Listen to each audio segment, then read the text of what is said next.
talking. Kennard-Dale's RAN. The Bermudian Springs Athletic Program is an integral part of the total education program of our school district.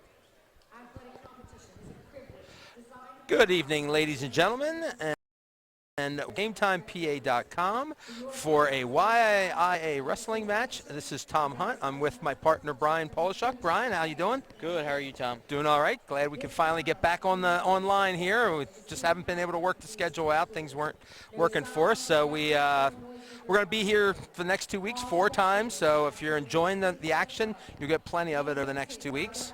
And tonight we'll be seeing Bermudian and Kennard-Dale. Division II and Division III matchup here, so Here are tonight's starting lineup. not sure where we want to start with. I guess we start with Kennard-Dale. Kennard-Dale, new coach Tad Harbert, has some pretty good kids coming in. They're a little light tonight because of some issues, including injuries that we couldn't get confirmed, so we don't really want to bring that up. But obviously they have a couple good kids. I think Barnett would be probably the best one. Yeah, Barnett's at 152. Last year he went 20-9 and made some news in the postseason, and I'm expecting big things from him come March. And I think he's probably expecting a lot out of himself as well, because I know he's been around for quite some time. So they also have, I believe it's Aaron McNamee, who's at 182, who has he won the opening season tournament down in LaSalle College High School outside of Philly, and then third at the Governor Mifflin tournament, which is that one of the ones you guys used to go to, the holiday tournament, Governor Mifflin? Out there in Berkeley. It's a good tournament, a lot of competition out there. Because they get those Philadelphia teams to come in and make it Absolutely. get you a little more depth. So, and then Barnett has, he was first also at LaSalle College and finished also third at Governor Mifflin. So he's obviously getting some pretty good time in here. Now Bermudian comes in, and we were discussing this before we came on air. We're pretty sure Noah Fleischman is in his 6th year here, maybe the 7th. I'm pretty sure he took an Olympic year. He took a medical red shirt, his regular red shirt. I mean, I'm sure it's just a matter because he's been in the lineup since his freshman year. Yeah, but the name has been around, and when you're in the starting lineup from freshman on, now he's a senior, and he's got a lot of experience. And speaking of the other one, Ashton West, he's also been around for a long time, and I believe he got a lot of time as a freshman, and he's also one of their better wrestlers. Now, Ashton actually opened the season with a first place at the Carlisle tournament, and then followed that up with a 3rd place at the Tufts Cumberland Valley tournament, which that's a brutal one. If you guys ever look at that, look at the list of teams there, holy heck. That's a way to start off your year. Yeah, and that's the fact. And he just recently earned his 100th win within the past couple of weeks. So he's proving that he has been around a while, because you got to be good and you got to be around a long time to get those 100 wins. Now their third standout would be Austin Clayball, who finished 2nd at Carlisle and 4th at CV. All 3 of those qualified last year. Yeah, at CV he finished behind, I believe, Wyatt Long, and then you also had DeSanto and Chandler Olson from Chambersburg. I mean, that's a tough lineup to begin the season. Jeez.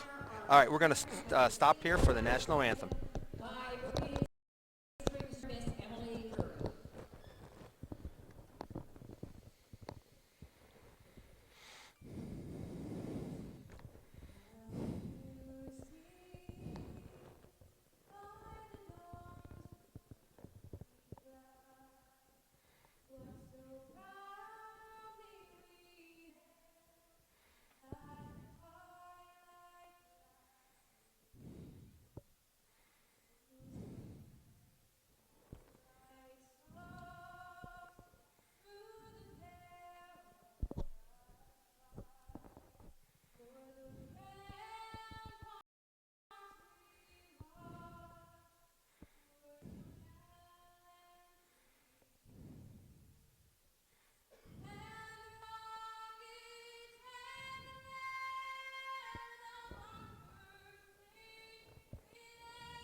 Poor girl had to fight through some technical difficulties there. She did a nice job getting through it. Seemed like half the time the thing kept cutting out on her. She handled herself better than Mariah Carey out there, I'll tell you that. Oh, isn't that the fact? Holy heck. I didn't even see it. Like, I heard it was so uncomfortable. I just didn't even bother to look at it. It was painful. I just, like, and I'm not a big fan. I'll admit that, but come on. Man, what was that, a pre-recorded thing? You can't even sing to that? It's pretty lousy. So anyway, we got probably one of the longest trips in our entire county here, Kennard-Dale to Bermudian. So Bermudian wins the toss, and we'll see what there. I'm not sure matchups really mean much when you're fielding. How many? We counted 8? 4 missing weight classes here, I believe, for Kennard-Dale. So Bermudian, we're going to go old school here, folks. We're going to start at 106. Always nice to feel like we're right back, 20 years ago. Although it's kind of fun, I think, every once in a while to see a draw and see what happens. I personally like starting at 106 and working the way Yeah. up through. It's just one of those things where it depends upon the kid. Want to get out of the way quickly, or can I sit around and watch for a while and kind of stay in it? Because I think there's kid probably work both ways. So. As a coach, you definitely factor what type of kid you want starting the match Yeah, out, and what type of kid do you want finishing the match out. For sure. So I believe we're going to be getting. I'm going to try to keep the names as. £106. Eagles, So we have a forfeit at 106. Corey Smith from Bermudian receives a forfeit to give Bermudian a 6-0 lead. So Berm will start off with 6-0. And I believe we're going to have Damon Davis and Landon West out here on 13. Davis in quick on a low single to the right leg. This is locking in the crotch, hoping to get a stalemate here. His hips are down. He's in trouble. If Davis can peek his head out. Now we got 2. No back point yet, but he's looking for a cradle. And it looked like Davis just off the whistle was ready to go. West looked a little bit slow and now finds himself in a hole. Yeah, West had a lot of weight on his lead leg, and Davis just took advantage of it. Now he runs that bar over. We got near fall, holding 3. He's got his back points. It's going to be hard to finish him from that position unless he adjusts his weight back. And that bridge is pretty high right now that West is fighting off. With that said, there's a minute 10 left on the clock. That's a long time to fight. It looks like Davis just right now is a little bit high, not quite getting where he wants the weight. Sometimes the problem with those bars, you get yourself in there so tight that you get stuck yourself and you can't adjust either. Now he's got to be careful. Landon West is going for dreaded spladle. But his coach, Herbert, made sure he heard that, and he is trying to stop it. And it looks like he's back down. He's got got control of both legs. West is still going for it. He's got that leg hooked. He's now reaching back and trying to hook the other side with his arms. But we get a stalemate here, and they're going to restart neutral on their feet. Now, from like that, it looks like they're both about the same size. It's a spladle a little bit if you have a little bit length advantage in that case. You need to have a reach. You need to have long legs because you need to be able to hook the inside leg, and then you need to be able to reach back across. So you definitely need a lanky build. And sometimes when you're going up against a kid who's got the same length, it's hard to hook it. And it looks like he's looking for a 2-on-1 here. Until he needs to get a little more space there. West starts to rebuild. He's got, we're under 10 seconds here in the first period. It's like Davis is going to be content to ride him out here and go to the second with a 5-0 lead. Solid start for Davis. Up 5-0. I defer. It's a solid match here. Looks like Davis was 21-6 last year, and West was 35-11. So some returning starters with some experience at 113. Looked like Davis looked over at his coach, not sure what to take, up, down, or neutral.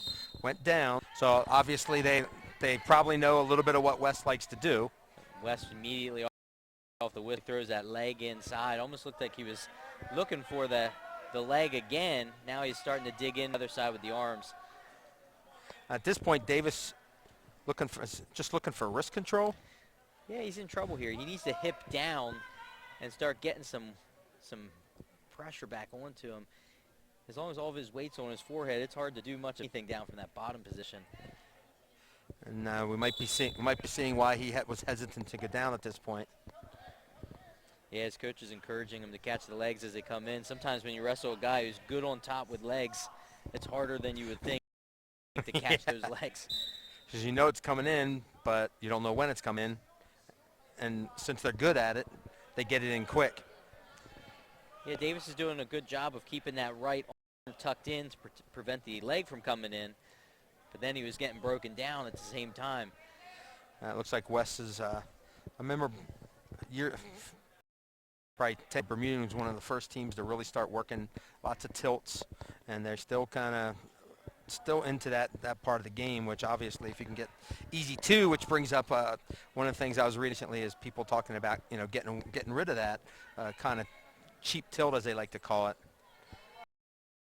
But if you're trying to get more point scoring in your game, you kind of don't want to lose that kind of thing. So yeah, it definitely has changed the way wrestling, you know, operates. I think the tilts have made people a little bit more willing to wrestle on the mat, you know, and you're seeing a lot more wrestling on the mat as opposed to wrestling on your feet. Which it seemed like there for a while there, it was just going so totally in the neutral position that anytime anyone got on a mat, they got off of it right away.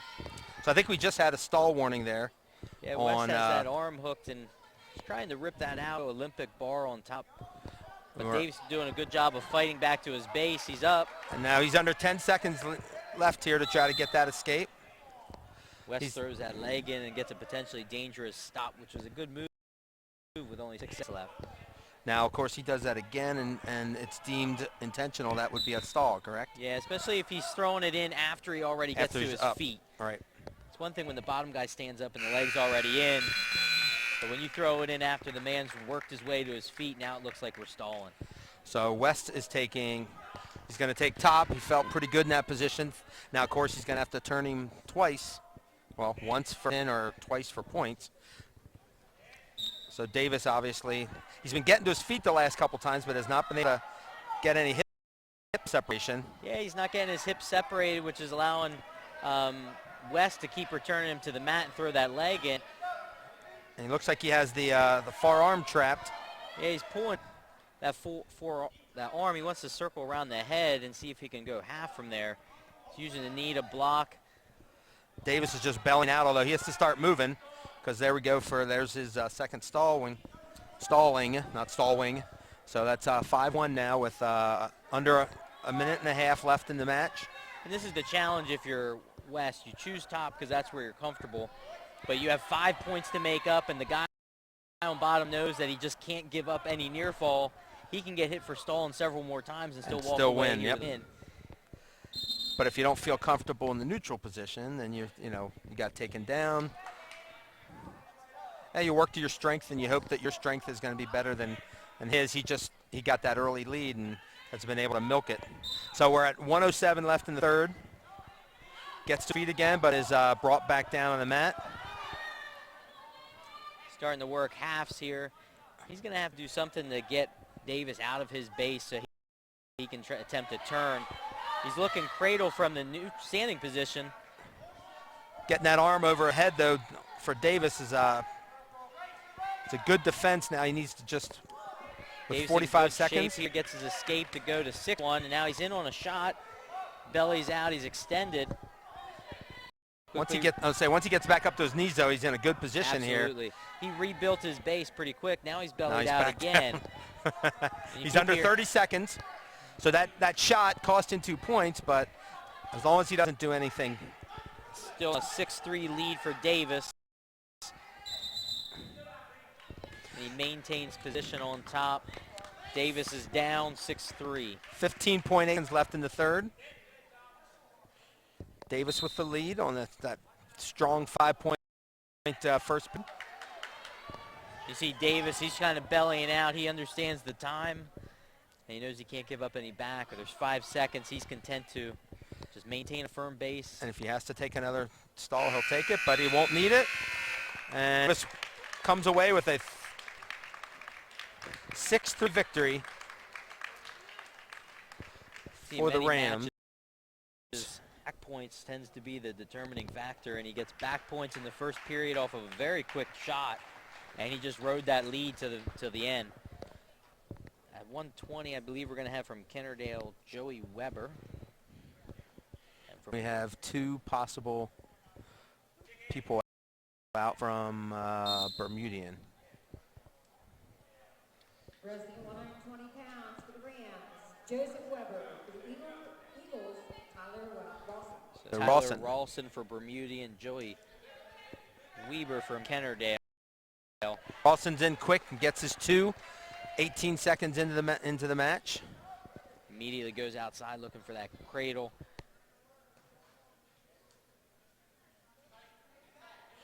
And there it is. I'm not sure if he had it locked up initially, but he has it locked up now. I don't think he had it initially either, but he got just enough, and he's still holding 2.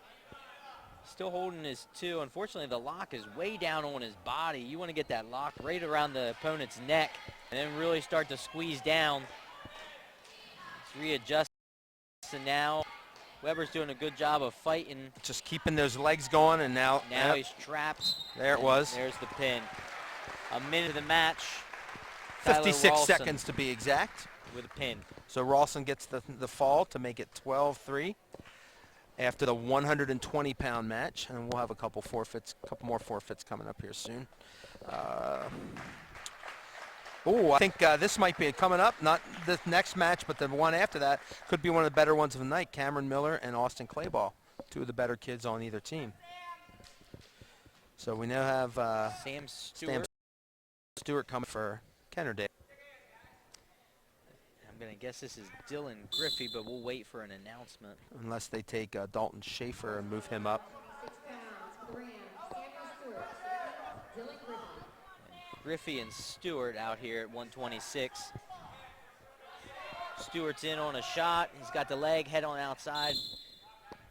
Griffey yanks up on that ankle and drags him out of bounds. We have a minute 42 left in the first.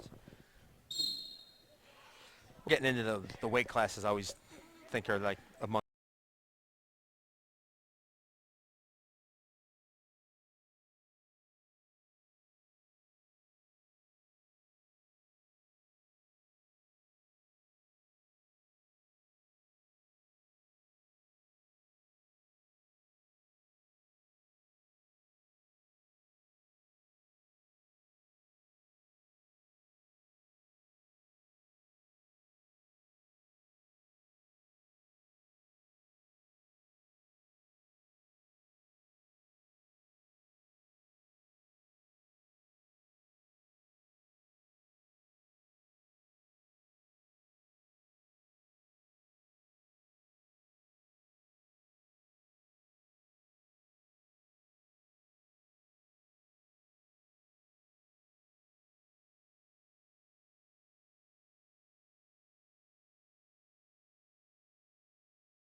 sure seems like that there's always that possibility. And as a coach, I coached at a Catholic school. I can tell you I never once talked to a kid about coming to play for me. So you just don't know what other people are doing. And that's the whole issue with that. So just about a minute left here. Quick reversal there for Griffey. Almost caught him on his back. He's going to get it. He's going to pick up a couple here, but I think yeah, 2. He's still holding, and now he awards it. So basically a 4-point move. Should be 8-1, right? I believe so. Yeah, there we go. There it's it is, 8-1. Now he's got the head, although kind of slipped out of it there. Here's where you want to see him start to sink himself back. He's doing a good job of Go securing chest that to chest. arm. There it is. Finds himself in between his legs. You want to stay off to the side there. It's easier to finish. Now he's got double grapevine in. So at 3:32, that would be Griffey comes up with the fall for Kennard-Dale. So the Eagles extend their lead to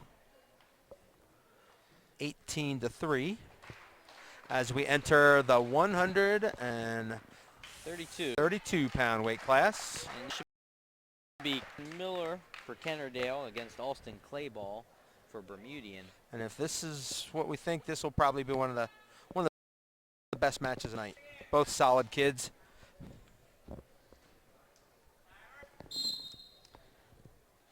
I know Clayball's pretty funky wrestler, so. That's a name that I feel like with Bermudian wrestling, there's been several Clayballs coming up through the years, I feel. Yep, there's no doubt about that. Now there, Miller's nice job in on deep double. And there's Clayball. Hooks in the crotch. Miller is still in good shape. Now he's starting to get extended. Clayball's working that front head, and now he's in trouble. Looks like he's got a cradle locked up. No 2 yet. There's a takedown. Now we got back points, and that cradle's pretty tight here. That is pretty tight. It's going to be a long, although his shoulder's a little bit up. Looked like Miller kept his left shoulder up just enough. Miller was in on a really deep double leg. And there was that Clayball funkiness just of locked in the crotch, roll over, and in a scramble catches him in a cradle. Ref is still holding that 3 near fall. Clayball still working for the pin. And Miller's been holding on to that leg. Yeah, he's tuned into him, and he's hanging onto that leg. He's protecting and fighting it pretty well so far. Needs to be careful sitting in there, though. I was just getting ready to say, that's a dangerous place to sit. It almost looked as if they were going to carry themselves out of bounds, and that sit, I think, might have brought him back in. Yeah, and it looked like Miller looked like he was trying to bring him back over top of his head, but all Claude did was push forward and basically get back to the same position he was just in. He's trying to get that head in the side, but that's not going to work. So he's under 30 seconds. Let's let go of the cradle. I would think that those points are going to be awarded here. Should be soon. At some point. There we go. There it is. So that's a 5-0 lead for Clayball with under 15 seconds left. And Clayball lets go of the cradle, but he keeps his opponent's ankle hooked to make sure he doesn't give up anything on position. Stays in a good controlling spot here for the final seconds of the first period. And a good fight opening period for Clayball there. Taking top. Something you see a lot more these days than you used to. Kids feel comfortable up there. Maybe feel like the kid's not as good on the bottom because they don't spend as much time there. So. Not to mention you spend most of the first period in that cry, not going to want to go back down. Yeah, for sure. He finds himself giving up a reversal, and he's back in the cradle again here. Nice roll through, puts him on his back. And it looks like he keeps doing that same sit move, and Clayball's just, he's on it, stops it, and then ends up driving him back onto his back. So he's got the reversal for a 7-0 score. And looking to adjust it with about a minute and a half left. He's walked himself behind that back leg, and he's trying to walk it to the head. Now at this point with Miller, is the leg that's in the cradle, or are you just using that to try to? You start walking that back up to the head. It's going to be a problem really, there. really tight. Yep. And there at 2:47 of the second period, Clayball comes through another fall.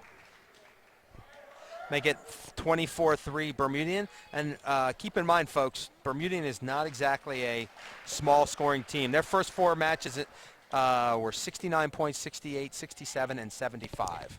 Now they've cooled off a little bit and only scored 42 against Central, 47 against Newport, and 30 against Bishop McDevitt. They smell blood when they get bonus points. They start piling them up in a hurry. That's for sure. So Nick Bradley out for Kennard-Dale. Kennard-Dale. And Harder for Bermudian here at 138. Trenton Harder with a D. Bradley's going underhooks here, trying to dig in. Harder in on a nice double leg at the side of the mat, and he's going to finish here before they go out of bounds. Looked like Bradley just relaxed that split second when he realized he was near the edge, and Harder just kept wrestling and got the 2. See the thing, mat awareness out there. You leave up on the brake, on the gas 1 second. The other opponent takes advantage of you on the side of the mat. We talked about this last year. I love the college rule now where only one, you just have to be touching inside. I think that has just made it that much more enjoyable because now you don't get people that are sitting on the sideline because they know they can get scored on. Absolutely. One of my first college matches, I stopped wrestling on the sideline thinking high school rules. Next thing you know, the guy was walking around me. I was in 2, and then I was tilted, and it did not go well from there. You learned pretty quick, Very did you? quickly. So we're here. Harder with a 2-0 lead in the 138 bout over Nick Bradley. Bermudian has a 24-3 lead here for dual meet. Which we, coming in, we figured that Bermudian would have a pretty sizable edge, but it's just a matter of see what Kennard-Dale can do. I mean, that's a long bus ride. I will say that. So this evening, Game has been ranking the Power 5 for York and Adams County. They got Spring Grove 1, Bermudian 2. So a small AA school, but they have a long history of wrestling. That's for sure. And, of course, a lot of it comes from current coach Dave McCullum, who's been around for quite some time. Trenton Harder's riding on top. He's controlling hands. He's got a 2-0 lead. Nice hard crossface there. And with 10 seconds left, he doesn't want to give up that 1 point. Bradley's got single, the but leg he's in, gonna have but a hard time working an escape from that position. And time's going to run out on him. Maybe another 10 seconds he scores there, but Trenton Harder's going to take a 2-0 lead into the second. Bradley took going down. Took down even though he just got ridden for nearly a minute and a half. I guess he feels maybe he's figured out something that he'll be able to use to score. He started putting some moves together there at the end of the first period as if he was going to get an escape, and now here we see Harder just decided, just said, I'm not going to waste time. I think I can score on him a different way, and he's in on a double, switches to a single. He's got a single. Almost stopped. Now he's popping up through. If he can step over and hook that leg, he'll be able to finish. Bradley doing a good job just trying to keep him knocked off his feet. But yeah, he's in trouble here when his butt starts to hit. Anytime you see someone's hips or butt hit that, it's hard to fight from that angle. At this point, Bradley's probably just looking for a stalemate. What do you think? Well, I think Bradley's got the far arm actually locked. Now he lets go, and it's going to be easier for Harder to finish that. But he was looking for a stalemate. Now he's in trouble. And if Harder picks up the legs at this point, starts to rock him back more. He needs to get his left arm back inside left arm, and start working up his back. You could just see that left arm is on the wrong side of Bradley. Now Bradley looks like he's going to slip. Bradley with a nice battle there to get 2. His hips got higher sooner, so therefore he ended up getting the 2 points. Wrestling's a battle of hips in most cases, and now he's got a 3 lead. He's got double legs in. Well, I think did he get caught? Looked like he got 1 foot caught. Yeah, he's got his heel caught there on one side. He's got But to he be gets careful it back. not to give up 2 points in a match this close. And there's the reversal. Got the hips low, and all Harder did was come around on him. So Harder's back in the lead at 4-3 with 18 seconds left in the second period. Bradley's trying to do a sit-out turn in here, trying to get some space, but Harder's got control now. Now Harder has to make sure he's starting to show that he's working for backpoints because he's not going to cut it, but he's going to run out of time here. So we go 4-3 into the third. Harder with a 1-point advantage, and he's going to take down. We'll get a chance to see what Bradley can do from the top position. And here's where strategy comes in. Last time Bradley was on top, he gave up a reversal. You have to wonder, would you be better off giving up an escape from the start, wrestling on your feet rather than giving up a reversal and potentially getting ridden out? Especially after you just scored the last takedown. Absolutely. Oh, no, I guess that was a reversal. I'm sorry. But he's trying to get both. He's got both legs in. Harder was able to rebuild his base there. Anytime you get two legs in, the intent is to belly this guy out and really put pressure on his shoulders and neck. Which he's starting to get some now. There he is. He's got a half. He's getting pretty to back points here. Looks like one of his legs has come out though, right? Yup, and now he's too high. He's got to sink back pretty quick. It looks like the ref awarded two back though. And he's going to probably give up one, although he's still holding in control. Brad in control of the 5-4 lead. He's got that, Harder's got that right leg. Unfortunately, right now, a lot of time's going off the clock as he's working here at the side of the mat. He'd almost be better off pushing out. Pushing out and getting a restart. And there it is. He gets the restart. So with 54.7 seconds left, Bradley's got a 4 lead. I was going to say, I think, yeah, Mr. Harder's down his position. So Harder's got 54 seconds here to get an escape or reversal. Goes for a grand roll right off the whistle. I think he caught one of the legs. But Bradley was able to kick it free pretty quick. Now the leg comes back in. He's got a Does he have a bar? Has a near bar. Now he's pulling the chin back to expose his back, and now he's in criteria. So he is going to back points. And the coach is telling him to stay there, but he's adjusting, looking for more points. He's looking for more. Unfortunately, now he just put himself in bad position. So it's 3 back to go up 8-4. But now he has to make sure he only gives up at minimum with 15 seconds left. All he can give up is a reversal. He doesn't want to give up back points. Doesn't want to go to his back. He's got to be very careful here. He keeps locking up the one arm harder, which I think is going to be just enough to hold him off and not even give up the 2-point reversal. So Harder comes through with an 8-4 decision for Kennard-Dale. And that's where it pays off to know your kid and to know what they're good at and where their areas of strength are, because he just as an average fan, I would have thought about letting him up at the beginning of that period. He's a good wrestler on top. He stays on top. He gets his turns that he needs and ends up winning the match. And it might have been when he just got in bad position when he gave up that initial reversal. We're hitting a 145-pound match, and I believe we have Andrew Barnett here. Should be Kennard-Dale's best wrestler.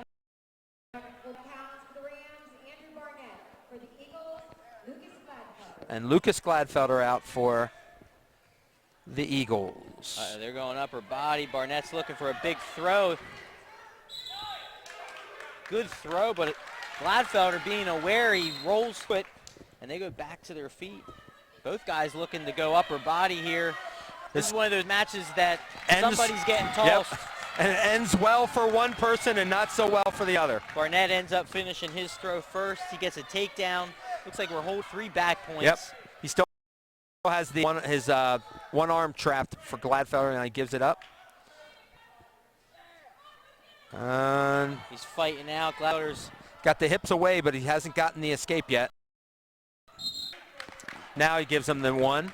So at 1:11 left in the first period, it's 5-0 Barnett. And I have a feeling there's fireworks coming here. Both guys look like they're ready to end you want to go upper early, You want to go upper body? I'll go upper body. And there he just looked like Gladfelder just kind of ran into a brick wall. Yeah, he shot in. He was a little extended. Barnett just planted him. So he's got a 7-1 lead with under a minute left. He still looks like he has one arm trapped again. Kind of a weird looking a tilt. He's got the leg hooked here. He's got and then the arm. It definitely is tight, and he's got him in criteria. That's something you don't see on a regular basis. That's an interesting almost like an odd cradle, the way the arm and the leg were set. So he gets blood time for Gladfelder. Yep. And Barnett up 10-1. So one of the other things I was reading about recently, people talking about riding time in college and how they need to start to adjust that rule and make it more that they have to still make the effort to score because everyone's looking for that 1 point. I think that's, now that I've watched enough wrestling over the last few years, I got to say maybe they should get the riding time only if they get back points. That would then solve the fact that you have to score. You can't just ride and control him. With game, but if you want to grow your sport, you got to make sure there's action as much as possible. And actually, I guess wrestling's doing a nice job at the collegiate level. They've added a number of programs throughout the country. Programs, and what's helping them right now is anytime you get that real prestige, the prestigious schools like Penn State, Oklahoma State, Iowa, those are firing on all cylinders, and everybody wants to watch them. Oh, so as yeah. long as their programs are up and going, they can carry the sport. But and none of those are going anywhere anytime soon, for sure. I'm guessing Barnett that leg hooked, and now he's ripping up really, on that man, head pretty hard. Yeah, I was saying that back looked like Gladfelder's back was getting torqued pretty bad. Barnett's got that Olympic. He's got his arm on his back, which puts Gladfelder in a very dangerous position. He's got a leg hooked. Now he grabs the far arm, but under 3 seconds here, and it looks like, Yeah, the ref stops that just in the time. way that Looks arm like is his back, arms and then the other one's getting brought up in a bar position. arm started to hurt just watching. 3/10, they're both going to freeze. And Barnett's going to take a 10-1 lead into the second period. He has choice. He's going to take down. I think Barnett definitely has the ability to do something in the postseason. The big question will be who ends up in his weight class, as it seems like always in this area is who's where. Yeah, District 3's got so much talent by the time you get to the district tournament. Oftentimes you see some real good kids that don't make it to the state tournament who could be possibly state, and maybe states because in District 3 has become so huge, so good, especially at the division or the Class 3A level. Barnett's got that bar in. He's trying to yank back on it. For your back, No. it cannot be. Of course, his hips are pretty low. Are low here. Now he's going to end up. He's still going into that Merkel. There it is. That's one of my favorite. The Merkel and the Spladle, they're my two favorite. He lets go of it, starts working back to that half Nelson on the far side. Looking for your other favorite, the Spladle. There it is. Yep. This is like your ideal match. Yeah, I like Merkel it. to a Spladle. This could be my favorite wrestler ever. Of course, you have to execute it. He had the Merkel and he didn't end up needing it, but the Spladle, I think, is this point is his hips got low again here. That's what created that whole scramble to begin with. Hips started to go down. He gives up a reversal. He still has a 12-3 lead with about 40 seconds left in the second. So now Barnett, obviously, it's a little bit shorter. He's got a cradle hooked up. And he's going to get back points. He's going to have to readjust the lock and get his side. Going to be hard in that position because it looks like Barnett's right shoulder is way far. He's going to have to adjust. He got his 3. He slapped that on pretty quick, yes, and he immediately took him over to get a 3 count. It looks like Gladfelder has a little bit of a length advantage over Barnett. And now he's going to call for injury time. I think we got injury time here. 12.6 seconds left in the second. He's got a 6-point lead. Yeah, he slapped that cradle on quick, significantly faster than. He's got arms. He was able to reach out there, and once he got it locked up, he knew how to finish it. And I'm not sure. I don't think Barnett realized it was coming. It was that fast because good position, just kind of on his base, and all of a sudden it was like you saw his face go, "Whoa! Like where am I going here?" Yeah, you go from having a 12-1 leave up a reversal. Next thing you know, you're in a cradle. Things happen pretty quick out there. Wait, I thought I was in control of this match, and now all of a sudden, I'm fighting off my back. Gotta give credit to a guy like Gladfelder. Heck yeah! No matter what the score, yep, gotta like that. The topic of college wrestling, not only are those big programs doing, we're starting to see the emergence of these smaller programs. Campbell's got a good program here. They knocked off a few bigger schools lately. So anytime you see the big programs on the top, then you see these newer programs starting to develop wrestling throughout the nation. It's good for the sport.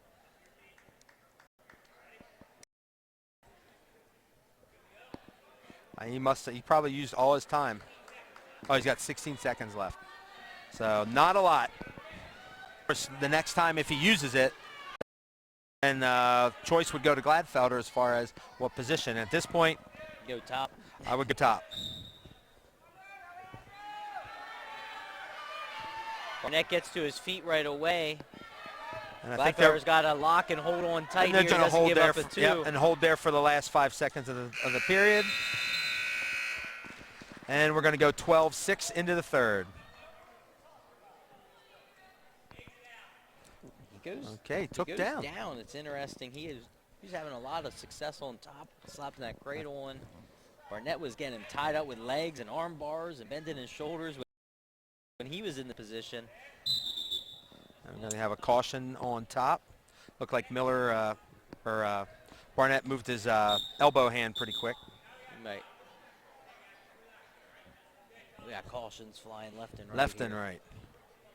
Everybody stay still. Okay, now we're off to a good start. Barnett throws that right leg in right. And he just doesn't have quite enough length on it. He's got a lot of power from those leg positions, but he keeps letting his hips down, which is where he starts getting in trouble. Now, if he sinks that left leg in a little more from that top position, that allows him to keep his hips up more, right? Yeah, it gives him a lot more leverage on top, that's for sure. But like he just doesn't have the length to get it in all the way. Yeah, he's definitely going up against a guy with a little bit more length than Gladfelder. So we're at a minute 20 left. So far, no scoring. Hasn't really worked out. And Barnett decides he doesn't want to mat wrestle anymore, so that's 7. Gladfelder shot in on a single leg, and Barnett just shrugged him and got a quick 2. I think that's the experience of Barnett. Yep. He knew it was coming. All he did was wait. He got way lower, should have been, threw him to the side and got his 2, and he's back up to a 14-7 lead, and he's going to let him go. Now we have 52 seconds left. Barnett's got a 6-point lead. This is where, as a coach, you're telling your refs stay away from those throws and anything up your body, but that's where these two guys seem to want to be in the first period. They want to be doing that stuff. It's a little bit different when you get to the third period and you're a little tired. Not quite as much energy to be throwing somebody around. You might say, oh, he's only 145, but you're only 145 pounds. So it's... Barnett goes underhook. He done real nice. Looked like a high crotch there, but like his ankle may have twisted, got stuck in the mat. Yep. It definitely looked like something got twisted there right before he was finished. Because he picked him up, he had him, and as he was starting to finish him, take him to the mat, that's when you could kind of see him just kind of relax. Absolutely. It's been a pretty entertaining match, I hope. Hope we aren't going to lose somebody because of injury. Plus, at this point in time, January's not when you want to be losing kids, when postseason's coming up. And yeah, individually you want to make sure you're healthy for the postseason. Also, as a dual team, you want to make sure that you have your lineup set. I believe Bermudian's in pretty good shape. They should be making districts. Kennard-Dale probably not, but league-wise, I think probably Spring Grove, maybe Dallastown be the two best shots. Dallastown and New Oxford's. The Oxes, are they right in there? They lost to Dallastown earlier in the year. They're going to have a showdown with Spring Grove next week, which we'll be covering as well. Absolutely. Matter of fact, we'll be next 3 matches will be Spring Grove matches, basically deciding the Division I championship. Southwestern this week, and next week the dual Dallastown, New Oxford back to back. So we reach just under 25 seconds left, and we go right back to that upper body. Yeah, Gladfelder shot in right off the whistle, but he keeps leaving his right arm up, which is how Barnett shrugged him beside the first time. Now they're trying to go up body. Barnett's got better position, plants him right on his back. And you could hear from the Bermudian bench, you could hear trip, and Gladfelder tried it, didn't hit it, and about 5 seconds later, Barnett hit the trip and put him right to his back. That was a heck of a match by Lucas Gladfelder, but the fall does go Barnett's way with 3 seconds left in the match. to make it 24-12 as we head to the 152-pound class, and I believe we might be having a forfeit here. Let's see here. Yep, this will be Darren Beal, and probably I think it's 2 back-to-back forfeits. So that'll be Darren Beal from New Oxford getting the forfeit to make it 30-12. And now I believe it's going to be. And it should be Ashton West at 160. Going to be another one. We've had some pretty entertaining matches so far. Yes, we have. Unfortunately, these forfeits makes it hard for you to, as a team, put together a full match. Oh wait, maybe not. I think they may have sent out a wrestler too soon. Yep. Yeah. So Ashton West will get a forfeit. And then I believe this should bring up Troy Jones for Kennard-Dale and Trace Grimm for Bermudian at 170.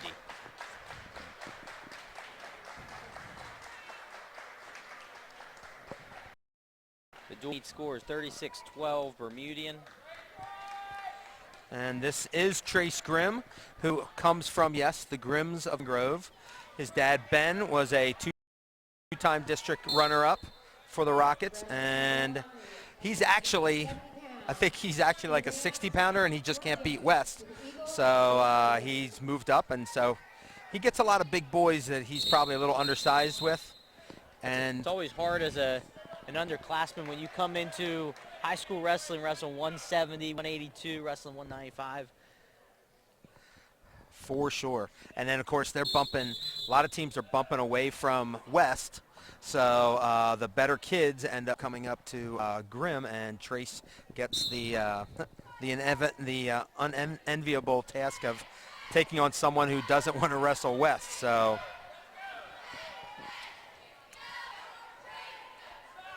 now, did you ever have to wrestle that, where you were 10, oh, not, probably not 10, but 5 to 10 pounds lighter than your opponents? Oh, absolutely. You do a lot of bumping around sometimes as a team to get the best roster out there. I found that sometimes it's more mental than anything, knowing that the opponent has a little bit more weight on you. When you get to these upper classes, though, there's more than 5 pounds in between the weights. Right, so then it gets even worse. So Grimm got the first takedown.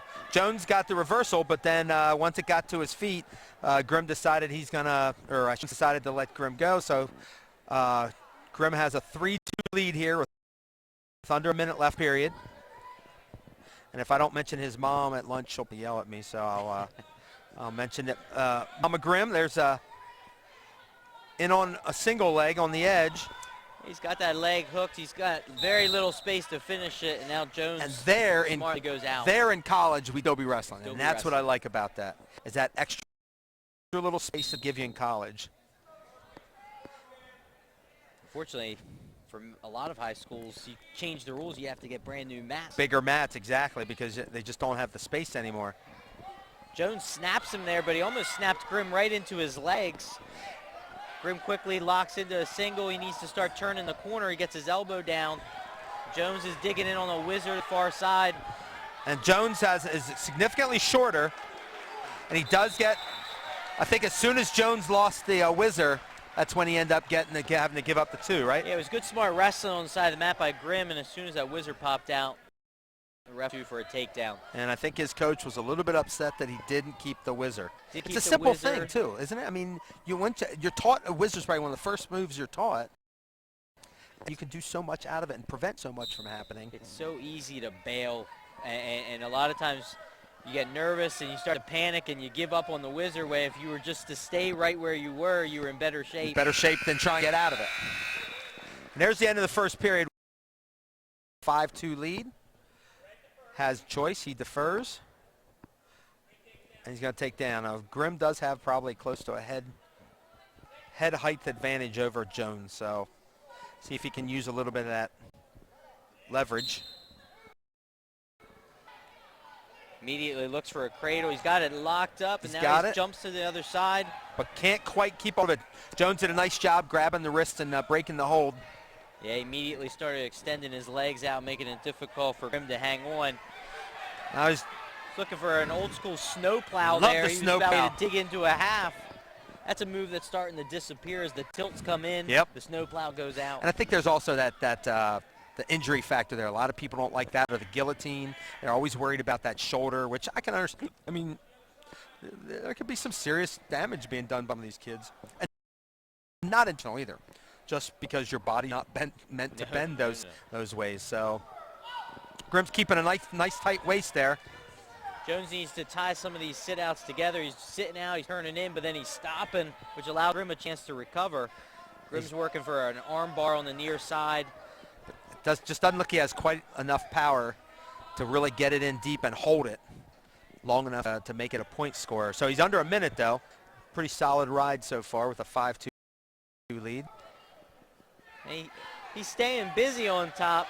Now goes back to the snowplow. This time he had a shot at that half Nelson. He just could not secure it long enough. He keeps. Jones is reaching back through to get the leg, and Grimm's doing a nice job of keeping his legs back, and he's 30 seconds in. Looks like Jones keeps balling up just enough that Grimm can get the cradle in, but definitely has a little bit more muscle, I think, in his core. He just keeps expanding right at the right time. Now he gets hit for stalling on bottom. Of course, a lot of that is the fact that Grimm's pushed the pace on top. He's staying busy on top, and a lot of times, if not whether you go for 15 different combinations, but do you just stay busy and continue to work up there? Make the effort, earn, and now the question becomes, does Grimm go top, bottom, neutral? He's going to go down. He's got a 5-2 lead going into the third. So he's got a 5-2 lead. Of course, stay off his back. But then again, he might like that length that he's been able to use. This is going to come to here. Stands up right away, looking for the wrist control. Got to his feet in a hurry Real there quick. for a big guy. Real He just quick. got to get a little bit more space with his hips and start fighting hands sooner. He probably gets that escape. Jones did a good job of pushing him out of bounds and getting a restart. Grimm gets back to his feet again. This time he does get his escape to extend his lead. Looked like he was timing the whistle perfectly. As soon as Sonny was blowing it, he was starting his move, and not a break either, like not getting a caution because he's going too fast. You used to be coached against timing whistle, and you were told don't get cautions. Now you see a lot of coaches telling their kids, you have cautions to use, you might as well try to time that whistle at least once or twice. Do it once just to see, and if you can time it once, maybe you time it again, and now you have the advantage throughout an entire match. So we're at 1:20 left in the third period. Grimm's got a 6-2 lead. Probably wants to watch going any kind of upper body. Yeah. Jones tries a headlock. For a headlock. He didn't have enough momentum going into it. Looked like he ended up with a leg, but Jones was able to come around, and he ended up out of bounds.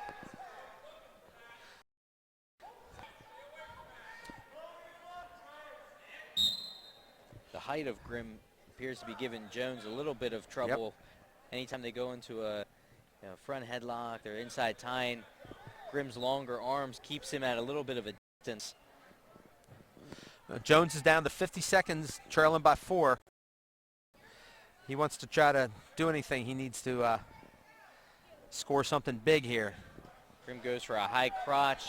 He's a little far away from the leg, and now he's got himself extended. Here's where you want to knee pound in, readjust your hips, and start coming back out the other side. He's starting to come to his feet. He still has that one. Jones is leg trapped. He's not going to probably lose that grip time soon. If you're Jones, you want to keep hipping down and get pressure. Now he gives up the 2. It looked like he just got a little bit off balance, and Grimm was able to drive him onto his hip, and then from there he was going to get his 2, as he's now made it an 8-2 win, or excuse me, an 8-2 decision with under 10 seconds, which should turn into an 8-2 win. That will do it at 170. Trace Grimm with an 8-2 lead over Troy Jones. So that makes it 39-12 Bermudian as we enter the last 4 bouts. We should have coming up soon one of Kennard-Dale's better wrestlers, Austin McNamee. I believe he's at 82 or 95. I can't ever remember. I think he's at 82.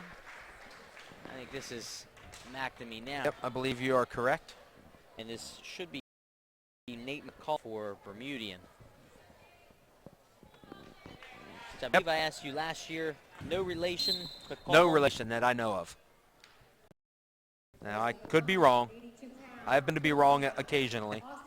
Just ask some of my kids.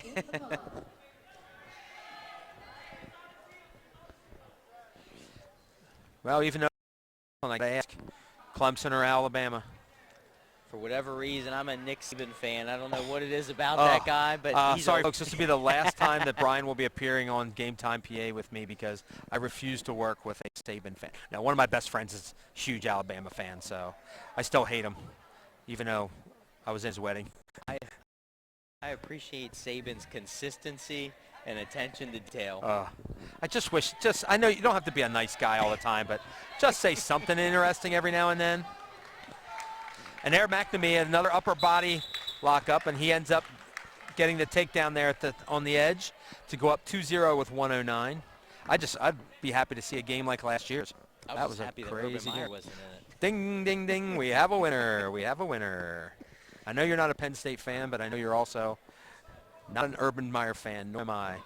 Mr. I need time away from the family, or football for the family, and oh wait, that'll only be one till Ohio State open. Now I'll do something. That kind of crap. Use your family as a reason to get out of something. Fan of that. Speaking of that, I think you have a one on the way, don't you? Polchuk House is getting pretty busy and pretty crowded. Holy heck. And there's a lot more pink in the household now than ever before. The two boys getting the little sister that they've always wanted to beat up on. So I have a feeling Daddy's little girl will get some protection whenever she needs it. Yeah. Because I know your two boys are a little bit on the crazy side. So sorry, Nancy, I had to say something about it. So. So we're 2-1 with under 10 seconds left, and McCollum in on a leg. Not deep enough. Looks like 4 seconds left. He keeps a hold of that leg. He won't give up the 2, and he barely escapes that. Yeah, McNamee's going to take a 2-1 lead into the second. With choice. And he's going to take down. You can hear his coach extend that lead. When you feel you've got an edge, you want to keep the pressure on. McNamee pushes up, gets to his feet right away. Call him down on the ankles. Big time throw coming, hits it, he's got 2, and he's on back trip. And there's the fall. That's a throw there that just takes a lot of confidence, a lot of guts. He just reaches back. And does the trip, him. and whoom. Yeah, that's a tough fall. With 14 left in the second period, McNamee comes through with the pin for the Rams to make it 39-18. That's one as a coach you're yelling, no, don't reach back, reach back, pin. Yeah. I think we're going to have a forfeit here at 95.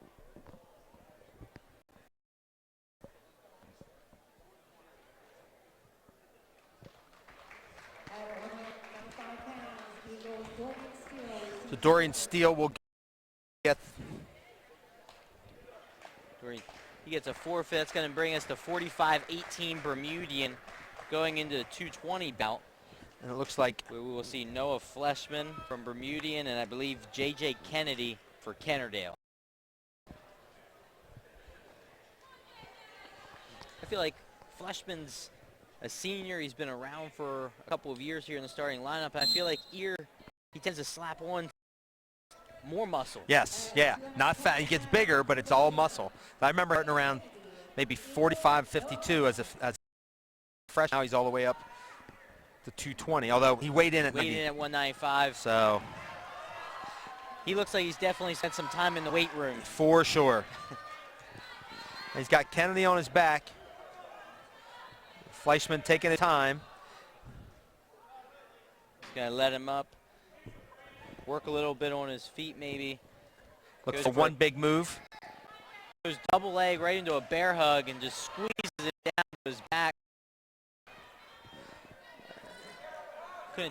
Got 2 back points awarded. It looks like he's trying to work a half maybe. Nope. I think he's just got the wrist control underneath. He's working tilt, he's trying to get some leverage in there with his leg. That's hard to finish from that position.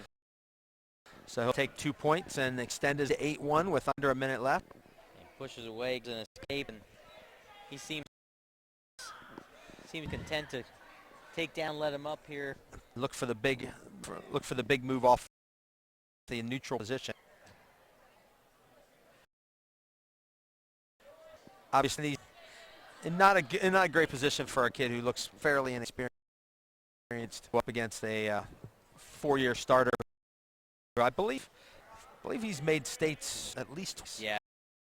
I believe he made it sophomore. He went 9 last year, which is a good record. Pretty good for the skill that they're wrestling. So.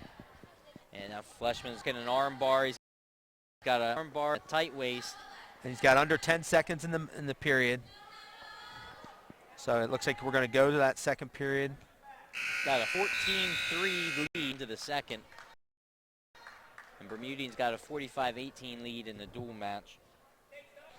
Kennedy has choice and takes top at this point. It's the only position we haven't seen him in. Might as well, right? 14-3. 4 points away from a technical fall. Up to his feet pretty quick. Kennedy returns him, but Fleshman goes right back to all fours and keeps working. He's looking for Peterson. Almost threw that pretty well. There he did. Now he's in trouble. Look. And now, yep. There's a lot of rolling around out there right now. Kennedy got on his back there, that last roll.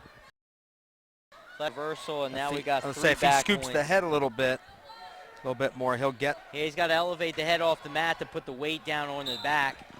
And with 35 seconds into the second period, Noah Fleischman gets the fall for Bermudian to put them up 51-18 as we head to heavyweight, which I believe is a forfeit.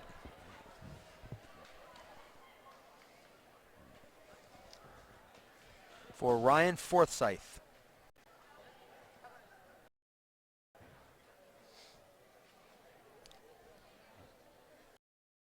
The final score to 57-18 Bermudian. And that is Ryan Forsyth that gets the forfeit. You know, Tom, we were a day late for our Golden Globe nominations. I guess we'll have to wait until next year. We'll be on the ballot. I will make sure I submit us. I know that online they're probably trying to figure out a way to get some online stuff in there. So let's just consider this our appetizer for the 2 weeks. It went a little bit quicker, obviously, with Kennard-Dale a little bit short-handed. Not in a great position when you're going up against a quality program like Bermudian, but we've got 3 good ones coming up. Dallastown, Spring Grove on Thursday. That'll be Thursday, and East South should not have the depth they're used to having. That's always a good match. It's a rivalry. Those rivalry matches. Be ready. Yep. And then next week we have Spring Grove, Dallastown, which could be potentially for the county. And if somehow New Oxford then to finish off pulls the upset, then possibly a 3-way tie. So that's why we're doing those 3 matches. Plus, at this point, we were looking for the best quality matches, and the other divisions just timing-wise weren't working out for us. And I don't know, maybe because Division One's a little bit small to just work out, boom, boom, boom, that we were able to do our thing. So, all right, so we're wrapping up here at Bermudian with a final score of 57-18. This is Tom Hunt for my partner, Brian Polishuk. Thanks for tuning in, folks, and we'll hopefully see you there.